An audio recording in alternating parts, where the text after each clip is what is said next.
looked at the movement principles, and now we go to the alignment. And the final stage after alignment is called focus. And focus is the most difficult process of the four processes for people to implement. It's pretty easy to understand, but it's very difficult to implement. So let's take a look at what focus is all about. Focus involves deciding what really matters, saying yes to the best and no to the rest. So saying no is so hard for most of us. We want to be able to do everything for everybody, but doing everything is directly against, many times, allowing us to do the best for God. So it will be very important during this whole time of self-examination to determine, is this really something that I should be focused on? Because as we'll see, focusing on too many things is a big detriment actually to being the most effective Christian that we can be. One way that it is said here is that eliminating the good for the best. There are plenty of good things we could be doing with our days, but if we will go through these processes and examine ourselves, I think we'll determine that there are some that are better than others. I know we will. And then that we can help start by just eliminating some of these things. And, I personally am like a pack rat sometimes, and I'll keep things around. And the clutter that causes is a good example of in our lives where we have too many irons in the fire, so to speak. And I'll tell you one of the great things about Operation Edgar. It is not another iron in the fire. It is not another chore for you to do. I really think these processes will free up time for people, will help them be much more successful as Christians, not from adding something else on top of your already overloaded schedule. But if we use the term of focus and we actually implement that in our lives, then we might find that we have a simpler life. Remember, the name of these books is Simple Life and Simple Church. And so Operation Edgar is not about making your life more complicated and adding something else onto your already full plate. But the focus aspect of it says, is everything that I'm doing the best things that I could be doing with my time? Let's think about it again in terms of we only have so many days left to live. And an example of this would be helpful is to say, if, God forbid, you were to find out that you had some terminal disease and they knew that you were only going to live a certain brief amount of time, the kind of changes that we would make in life are the kind of changes that I'm hoping that Operation Edgar will move us towards. Obviously, probably not as radical as that, but we should be making some changes. Unless your life is heading perfectly the way it's supposed to be and everything is working for you well. And then the issue with that then is our church moving towards where it should be? And I believe it is not. And I believe that the best way to correct that situation is for those individual members of the church to be more in line, more focused on what God would have us to do and what that would look like in our lives. And the quotation on the bottom of the page says, "Most of us attempt to do many things poorly instead of a few things well. If most of us were honest with ourselves, our relationship with God is often neglected as we yield to the demand of many voices." So that is pretty straightforward in terms of what focus is. And on the fourth page, you'll see that focus involves these six aspects. Let's take a quick look at these. Acknowledging that some things have to go. Again, this is not easy. This whole process of focus is not easy. But if we have things, if our lives are not on the track that we would want them to be, we have to admit that there are some things that have to go. I use the example of playing golf. I don't play that much golf anymore. I love to play golf, and I do occasionally, but it does not fit into the priority structure of my life. And so I've had to basically eliminate or almost eliminate that from my life because it's a very time-consuming sport to do. But there are better things in my life that are more valuable to me. And that's one reason that I have chosen to do that.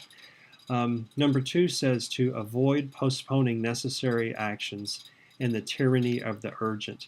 And so our lives are filled with so much busyness that we don't feel like there's any way that we can be a more missional Christian. We're just doing well to survive this day and to crawl into bed and wake up tomorrow and then try to do this again tomorrow. But if we can go through the process up to this point, if we can get clear, if we can move towards these things, if we can align ourselves with God's purposes in our lives, and then focus to where we are not postponing things that need to be done and avoiding the urgency of everything. I know that many times in my life, everything is just urgent, and I know that's not the ideal way to be. Later on in this effort, we're going to look at Stephen Covey's time quadrants, and we are going to try, as good stewards of our time, to put more of our time into doing the important things in our lives that are not urgent. That is truly where the effectiveness of life can happen. Moving on from that is to be brutally honest with ourselves and with others, and this requires self-assessment.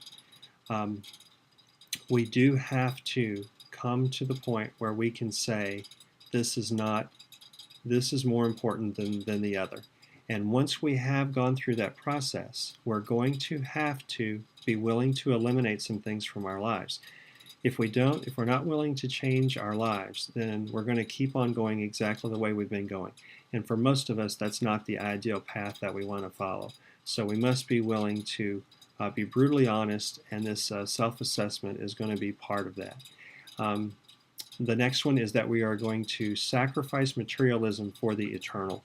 I think this could be one of the biggest parts of the success of Operation Edgar, is that if we would be willing to accept the fact that materialism drives our actions many times, so that, at least in my life, working more hours to create more income, to be able to have more of the things that I think I want and need, is a real detriment to being on mission as a Christian.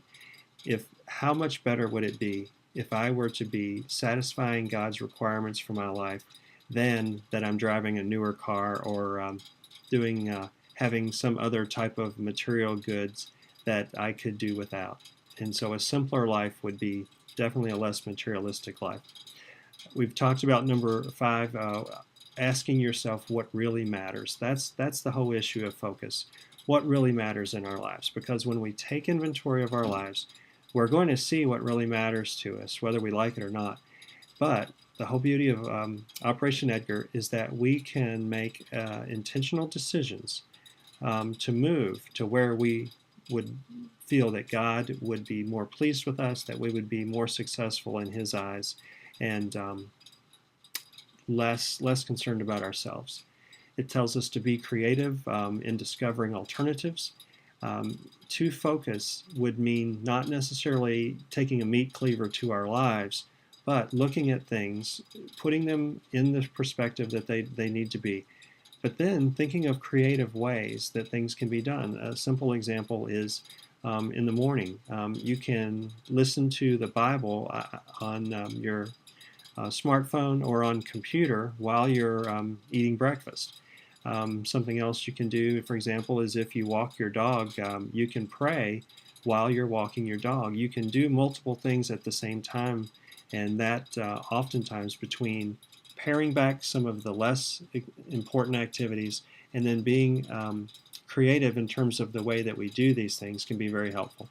And then the final point is to keep your focus. The authors make the point in these books, that without focus, nothing else is going to matter. So we can go through and we can be clear and we can be making movement and we can be keeping our lives aligned with our purposes.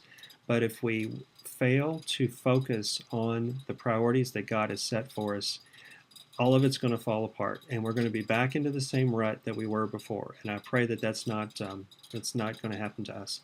And the final point of focus is a comment that the authors make, which is pretty important, and I hope that it will be meaningful to you. It says, "Change or die," and then it gives the statistic that 90% of heart bypass patients don't change their lifestyles. They would rather die.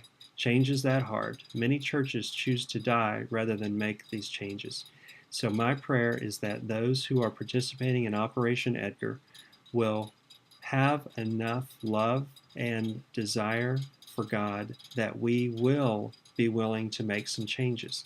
That's really the basis of Operation Edgar is, are we willing to look at our lives, and are we willing to consider making the changes that God will lead us to? And through these processes being fleshed out and lived out every day, these will help us, I'm confident, move towards the goal of growth in terms of our missional living.